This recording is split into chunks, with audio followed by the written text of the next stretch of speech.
Mateando con la vida.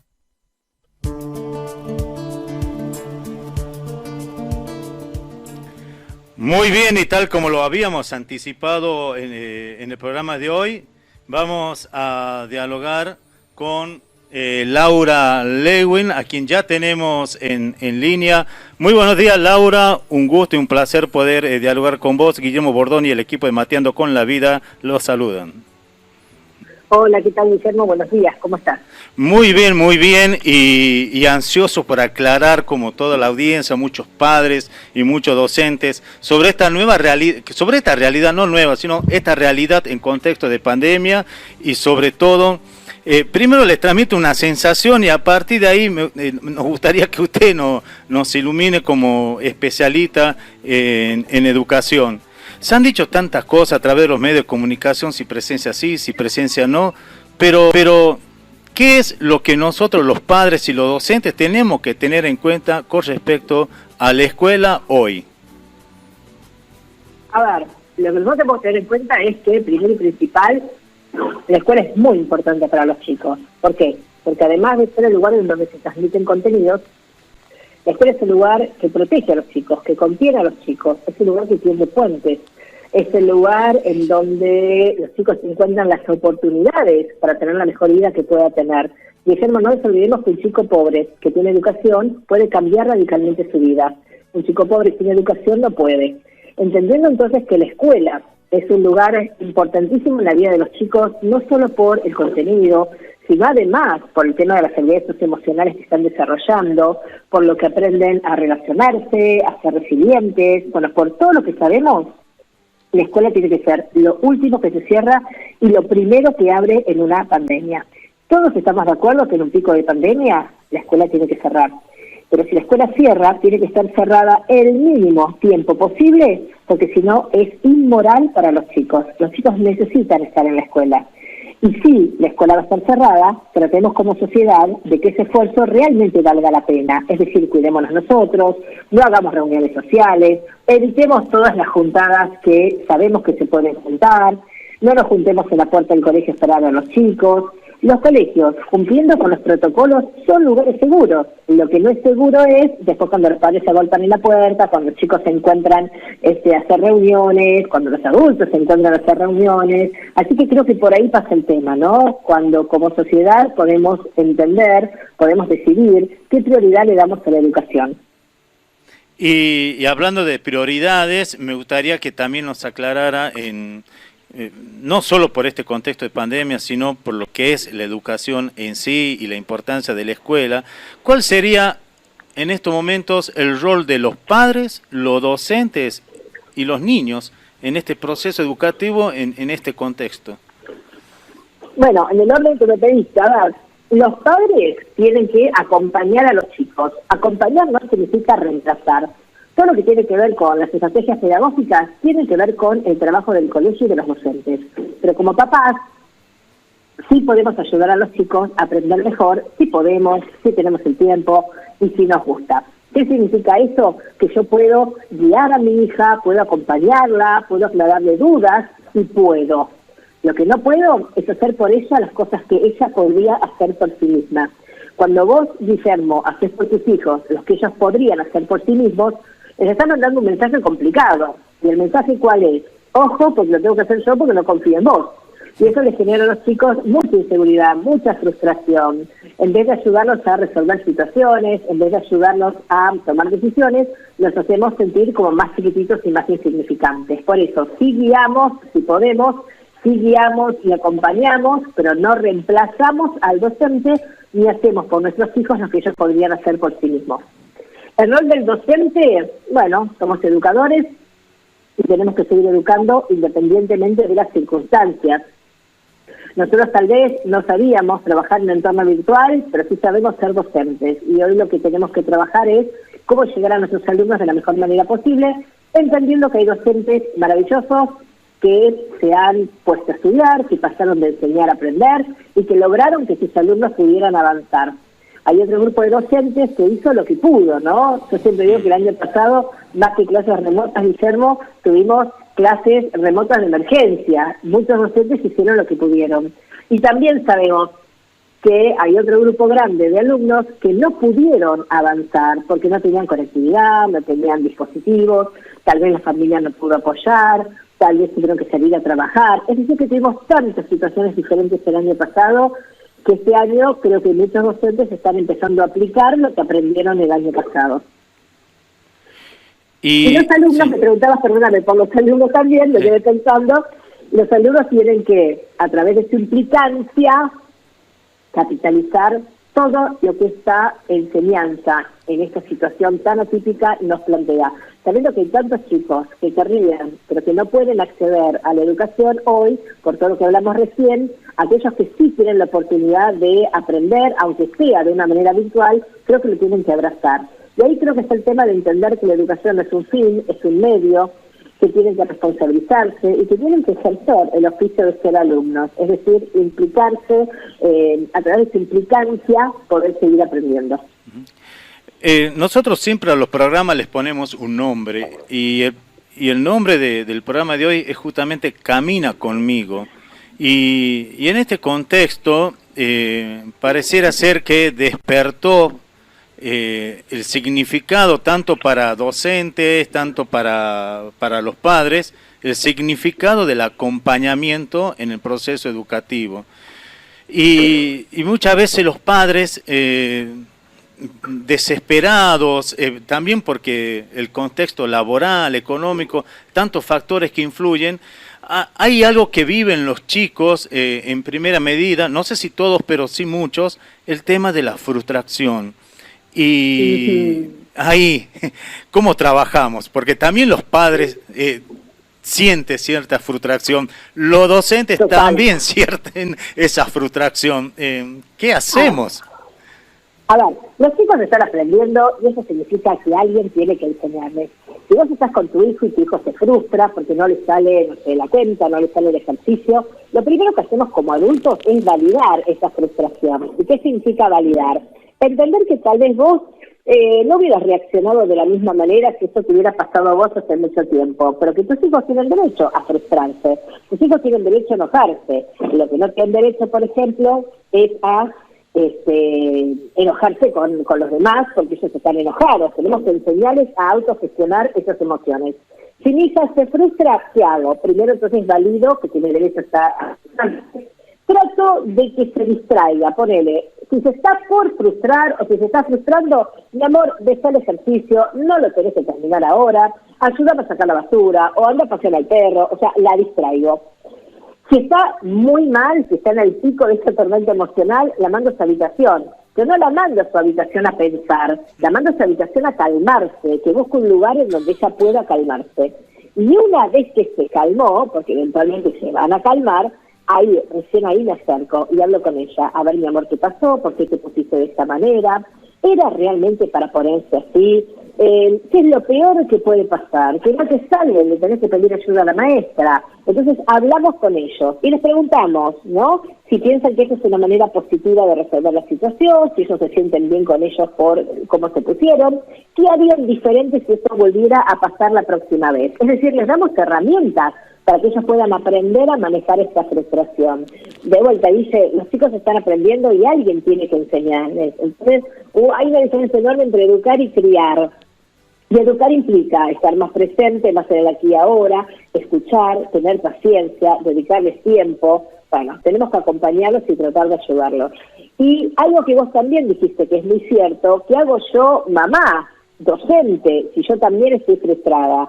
Bueno, lo primero que tengo que entender es que todos vamos a tener emociones siempre, así que más vale que aprendamos a manejar estas emociones.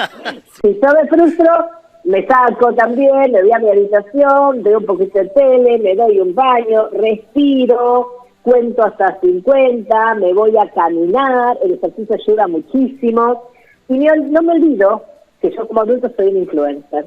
No me olvido que mis hijos me están observando y están aprendiendo a manejar una crisis, a manejar un conflicto, y ahí entonces me ayuda tal vez a entender que yo tengo todo el derecho del mundo también de estar frustrada, pero también tengo la obligación como adulto de generar el mejor hogar que pueda generar, ¿no? Con la mejor energía.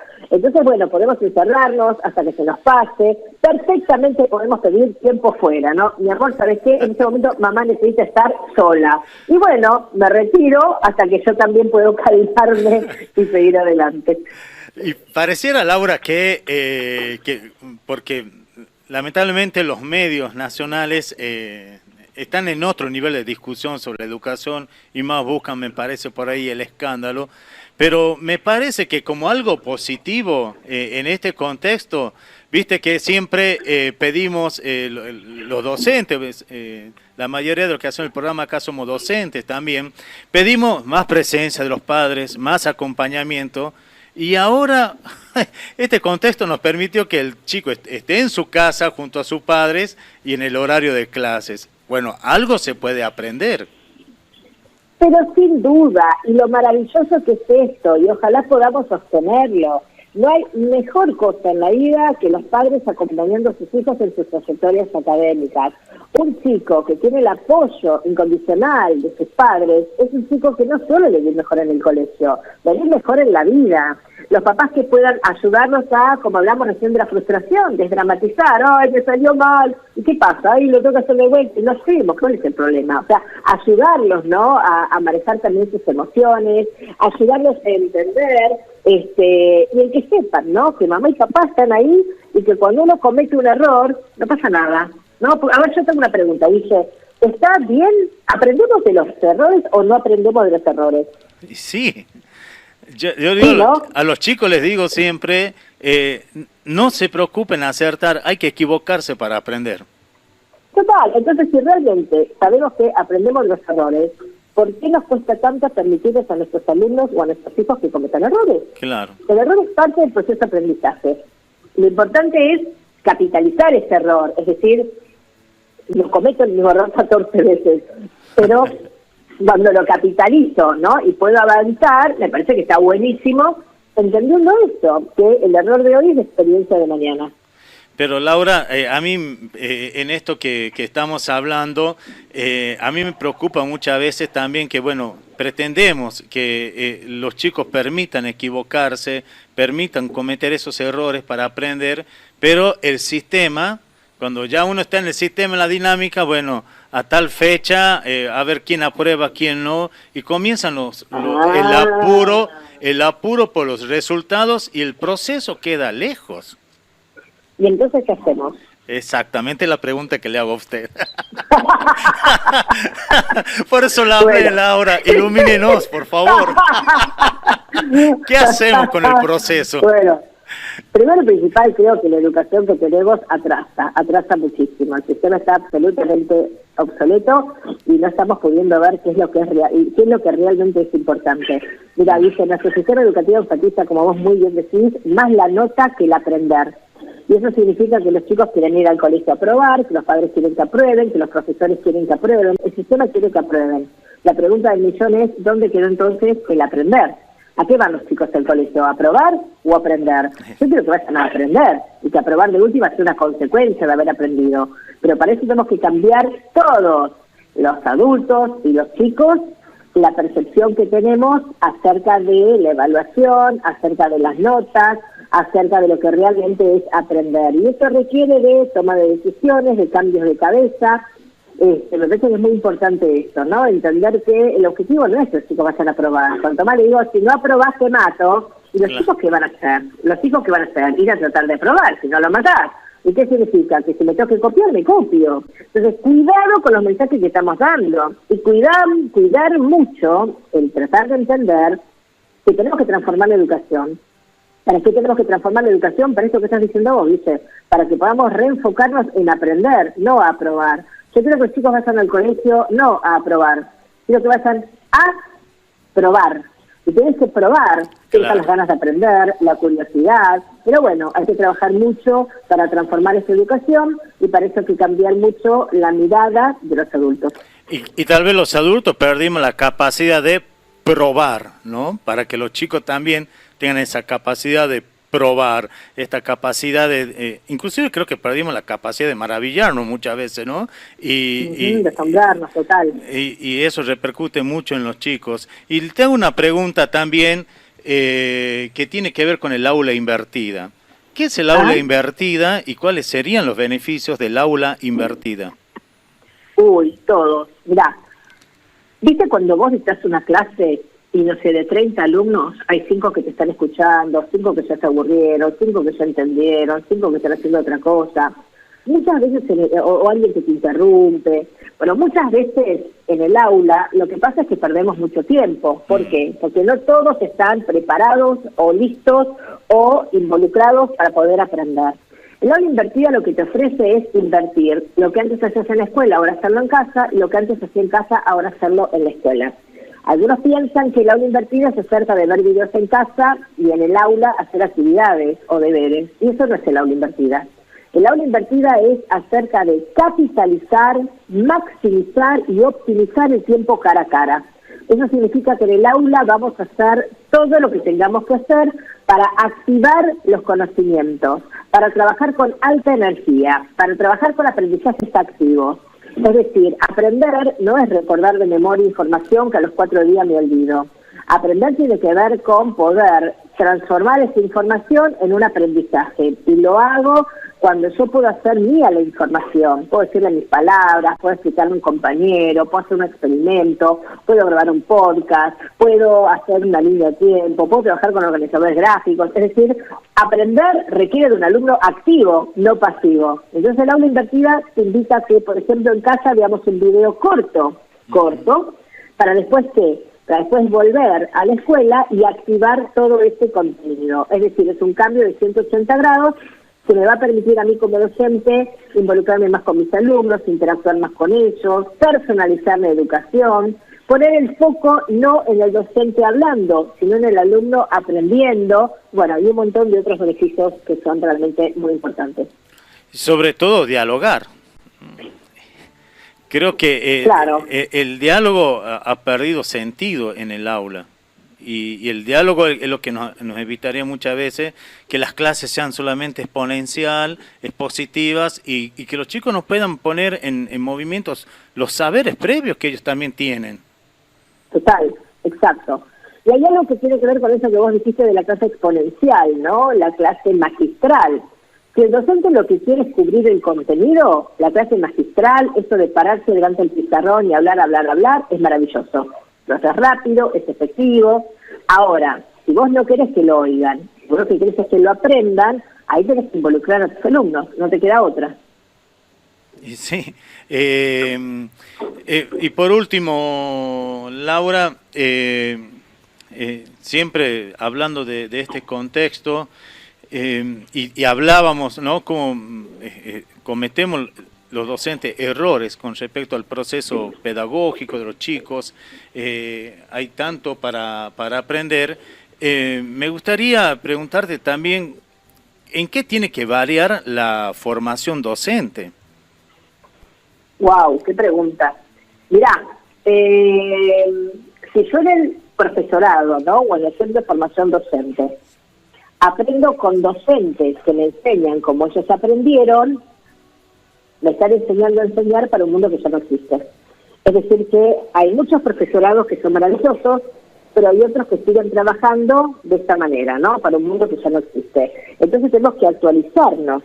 Los docentes de los profesorados, de los centros de formación docente, tienen que ser personas absolutamente idóneas, absolutamente preparados, capacitados, que siguen estudiando todo el tiempo para poder conectar a los futuros docentes con la información más actual, con estrategias, ¿no?, con con todo el contenido y con todo lo que necesitan para poder enseñarle al alumno de hoy. El alumno de hoy no es como era vos o como era yo cuando éramos chicos. Son alumnos que tienen otros estímulos, que tienen otras maneras de aprender. La comunicación cambió y también tiene que cambiar la educación. Entonces, bueno, creo que el trabajo importante está justamente ahí, en los centros de formación docente. Bien, Esta sí es la última porque llegó la pregunta de un oyente. ¿Viste? Comienzan a llegar... tipo, no, me encanta, tranquilo. Sí. Hay un oyente que pregunta, dice, ¿qué opina usted de la eficacia y de cómo se desarrolla hoy la educación virtual en pandemia en la Argentina? Y si conoce cómo se desarrolló o se desarrolla en otros países y que tuvieron que suspender la presencialidad y qué efecto produjo esta modalidad de educación.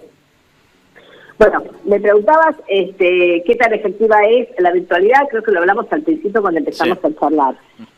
No hay una respuesta para todo el mundo. ¿Por qué? Porque tenés tantas situaciones como alumnos y colegios hay en Argentina. Algunos docentes realmente pudieron avanzar y pudieron ayudar a sus alumnos a seguir aprendiendo de una manera maravillosa. Otros docentes hicieron lo que pudieron e impartieron una educación de emergencia, de crisis en la virtualidad, y otros no pudieron acompañar a sus alumnos, y son alumnos que se quedaron sin clase. Entonces, la virtualidad ni acelera ni obstaculiza el aprendizaje. Claramente, aprender con el docente en la presencialidad es muchísimo más importante y muchísimo mejor que trabajar en la virtualidad. Una cosa es un alumno de secundaria que ya es autónomo, que ya más o menos puede, y otra cosa son los chiquitos de primaria que necesitan del acompañamiento de las familias, bueno, que no es, obviamente no es tan fácil. Entonces, me parece que hay buenos resultados y hay malos resultados. Ojalá en aquellos lugares, aquellos docentes que tal vez no pudieron llegar a sus alumnos de la mejor manera posible, puedan capitalizar lo que se trabajó el año pasado y este año sí poder lograr la construcción de los aprendizajes. ¿Por qué? Porque mandar consignas o actividades a través de una pantalla de ninguna manera garantiza que el alumno esté aprendiendo. Para que el alumno aprenda, como dijimos recién, tiene que estar activo, tiene que poder interactuar con sus compañeros. Es decir, que la clase virtual no es replicar una clase presencial a través de una pantalla. Tiene otra lógica, tiene otros tiempos, es otra manera. Y le preguntaba a tu oyente qué pasa con otros países. La verdad es que no tendría que importarnos demasiado qué pasa en otros países, porque tienen una idiosincrasia absolutamente diferente a la nuestra. Es otra sociedad, son cosas diferentes. Sí podemos tomar las cosas que funcionan de repente y ver cómo funcionarían acá, teniendo en cuenta, como te digo, que somos diferentes y que no necesariamente lo que funciona en Finlandia te va a funcionar acá, porque son sociedades completamente diferentes. Pero lo que yo digo es también, como empezamos con el programa, si el pico de pandemia es tal que requiere que la escuela se cierre, la escuela tiene que estar cerrada el mínimo tiempo posible, teniendo en cuenta el gran daño que le causa a los alumnos una escuela cerrada. Vos sabés que desde el interior de Catamarca, de Pomán precisamente, nos llega primero el saludo de un oyente de Malvina y que está leyendo un libro tuyo que se llama De la Escuela del Saber a la Escuela del Ser. Y te agradece mucho. La nueva educación. Sí. Hola, Malvina, gracias. Espero que te guste. Y agradece esta oportunidad de poder escucharte. Así que, como verás, tenés aquí en Catamarca muchos seguidores, muchos docentes me nombraron en mis clases. Yo estoy estudiando el profesorado en Ciencia de la Educación y me dijeron, sí, Laura Lewin, digo, algún día la vamos a entrevistar a Laura Lewin, así que todas están contentas. Y bueno, comentanos esto de la Escuela del Saber y a la Escuela del Ser. Bueno, ese es mi último libro que se llama La Nueva Educación, de la Escuela del Saber a la Escuela del Ser, porque dice Guillermo que ahora ya no se trata de saber más y más, porque la información está a un clic de distancia. La información está hiper accesible. El tema es qué hago con esta información, ¿no? El tema es cómo yo puedo desarrollar todas mis habilidades para poder tener la mejor vida que pueda tener. Hoy ir a la escuela no puede seguir siendo ir a escuchar lo que un docente tiene para decir. Tiene que ver con que podamos desarrollar ciertas habilidades, poder pensar con mayor profundidad, ser más creativos. Después de todo, en este mundo que se viene modelando tan diferente a lo que cualquiera hubiera pensado, viene la tecnología y las máquinas a hacer un montón de cosas. Las máquinas van a hacer por nosotros lo que requiera cierta autonomía, de cierta complejidad, que sea aburrido o tedioso. Entonces la única manera que tenemos nosotros como seres humanos de competir contra las máquinas de alguna manera, que no hay que competir, ¿no? Hay que de alguna manera complementar, pero ponele, si quisiéramos pensar en cómo hacemos nosotros como personas para sobresalir, y lo único que te va a ayudar es la creatividad y el pensamiento crítico, y además de la empatía, por supuesto. Entonces creo que, bueno, ahí está el tema, ¿no? Trabajar mucho con el ser, no el saber únicamente, porque la información, lo importante es ver qué hago con la información, dónde la utilizo, cómo la utilizo, pero la información en sí la tenés un signo de distancia en tu celular. Laura, muchas gracias por esta oportunidad de poder dialogar con vos, y seguramente en otro momento estaremos en contacto nuevamente, porque es lindo dialogar sobre la educación y porque sigue siendo un gran desafío para nuestro país. Bueno, a disposición siempre, un beso a Malvina, a todos sus oyentes, y les mando un beso enorme. Muchas gracias por invitarme.